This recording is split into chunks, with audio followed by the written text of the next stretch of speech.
Hi, everyone. My name is Sarah. I'm a nurse and I work in public health. I'm here today to talk to you about the COVID vaccine. But to hopefully make it more fun, we're going to start with a short story. Are you ready? This is Max and Penny. They are our superheroes for today. They look over Moderna City and are defenders of health and safety. They patrol cities, parks, and schools. Everything seems pretty normal until. Oh no, a virus has come to town. Oh, this virus doesn't look like the other virus that they've seen before. Maybe it won't be that bad. We'll keep an eye out. Oh boy, it's taken over the whole town. Everyone is getting sick. We can't have this. Max and Penny get to work. They're going to fight the super virus. They punch and kick, but no matter what they do, the virus seems to win. They've never fought this virus before. Unfortunately, the virus won today. Max and Penny retreat, for now, and they go visit Dr. Pfizeron. Dr. Pfizeron helps protect health and safety too. He usually knows about viruses and immunity. He tells Max and Penny about the vaccine codebook. He says, knowledge is your shield, and the vaccine is your armor. He gives them the codebook to read and share with others. Max and Penny take the codebook, and they learn that vaccines are safe and tested. If they have a side effect, it will most likely be some soreness and redness at the spot where they got their vaccine. And sometimes people who are a little scared of needles will get dizzy or feel like they could pass out.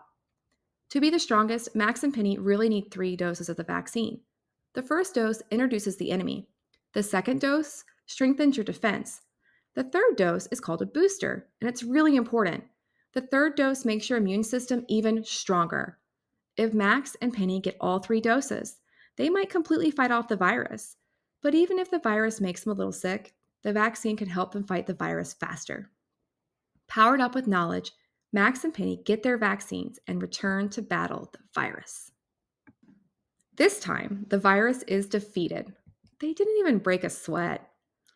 It may sound like a silly story, but this is kind of how vaccines work in real life. Vaccines introduce a bit of virus to your body. Then your body creates antibodies to fight it. So, when your body sees the virus again, it knows exactly how to fight it off, like a codebook.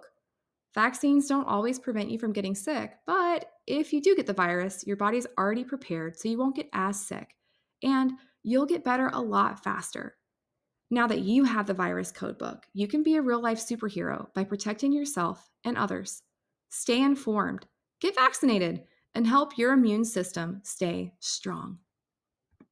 Thank you for having me today, guys. Do you have any questions?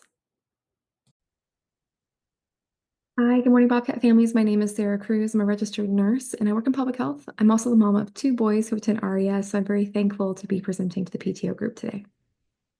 I do have a short presentation on the COVID vaccine and data we've received for children between the ages of 5 and 17, so that you can make informed decisions that work for your family. First is the VAERS reporting system, which I think is kind of neat because a lot of the information that's fed to the system comes from people on the ground level. So healthcare providers, vaccine manufacturers, or people like you, the public. In addition to this, something good to know is that if there's ever a serious medical reaction or adverse event that occurs due to a vaccine, a CDC physician actually investigates those cases and follows it all the way through. Another thing you might want to save is the vSafe link I have down below. So here you can register after you receive a vaccine or the vaccine booster so that you can actually report what you're seeing on the ground level. It's a great way to get involved. So you can let people know through the system if you had an injection site reaction, other symptoms, or if you had to seek medical attention after getting your vaccine. And this is actually where the information for this slide deck came from. So the top 3 symptoms that were reported through these systems after the second dose and after booster were actually injection site pain, fatigue, and headache. So those are things that you may want to know about and may want to tell your children about because they may experience those things after getting vaccinated. Another thing that you should know about, though it was very, very rare, there were a few cases of myocarditis or heart inflammation that were reported among adolescent boys. Of the 64 initial cases, only 32 were confirmed and met clinical diagnosis. Out of those cases, all of them have been discharged. They had hospitalization and are recovered or recovering. There were no deaths reported. So while it was incredibly rare, you should know about it, but it shouldn't dissuade you from getting the vaccine. Here in this study, this included children between the ages of 5 and 11. And so here, this is our unvaccinated group. And so you can see the total of participants, and of those, 41% actually did get COVID. And of the 640 vaccinated participants, only 29% got COVID. So it does show us that the vaccine was very effective at preventing children from getting from getting COVID at all. In addition to that, there's a lot of questions about boosters. Are they important? Should I get them? Do they work? We are seeing that the COVID vaccine does decrease in effectiveness over time. And unfortunately, we don't have all of the information for 5 to 11-year-olds yet. But the information we have for the older children is very promising, especially for the 16 to 17-year-olds. Once they got that third dose, the vaccine effectiveness shot right back up to 86%, which is very, very promising information. So, yes, COVID boosters are also important. So why should you vaccinate? The vaccine is safe.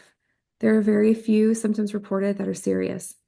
It protects your children from getting COVID altogether and helps protect the people around them. It also shortens the duration of the severity of illness and the time that they're actually sick, so they can get back to school and get back to doing the things they like to do quicker. At the end of the day, the side effects of the COVID vaccine are very minimal, especially when compared to the possible lifelong health outcomes of COVID-19. Morning, Pastor Smith. Thank you for meeting me today. My name is Sarah Cruz. I am a registered nurse and I work in public health. I'm going to be talking to you today about the COVID vaccine and some information we have for children between the ages of 5 and 17 that I think may be really important and beneficial for members of your congregation. First, I want to acknowledge that COVID and the COVID vaccine have been extensively studied, and here are some of the key players that provided information for our presentation today. Some myths and facts. First, the vaccine doesn't prevent COVID. It's not entirely true. While the COVID vaccine isn't inoculating, it doesn't prevent all cases of COVID. For those that are vaccinated and still get COVID, the duration of illness is lower and the severity of illness is lower, which is really important. For people in this study who received 2 doses of the vaccine, they're actually 6.13 times more likely to prevent getting the Delta variant of COVID and 5.43 times more likely to prevent getting the Omicron variant of COVID. And this is just the bar graph to kind of show you that data.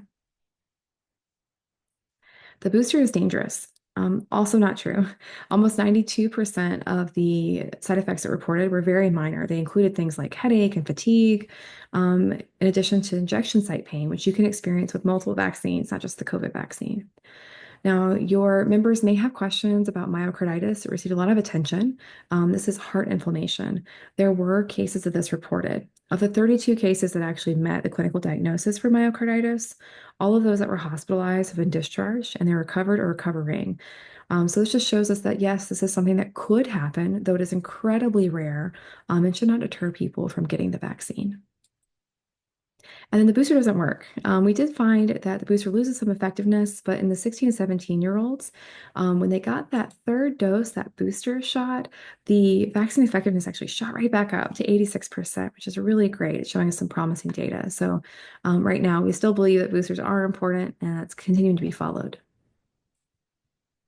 So just some key highlights for you today about some of the things we've discussed so far is vaccinated children, if they do get COVID, are less likely to have severe illness and they're going to recover faster. So they're going to get back to school faster. They're going to have less sick days. They're going to get back to those activities. They're going to be more involved in the church.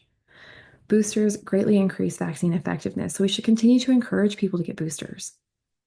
Most vaccine side effects are very minor, so they should feel comfortable knowing that the vaccine overall is very safe. And then a healthy congregation can continue to gather. So we definitely want to be a team here and make sure that we're providing all the important information for our people to look at so they can make informed decisions about whether to get vaccinated or not. But then to kind of bring everyone back together so that we can still worship and kind of go along with our path of faith in God.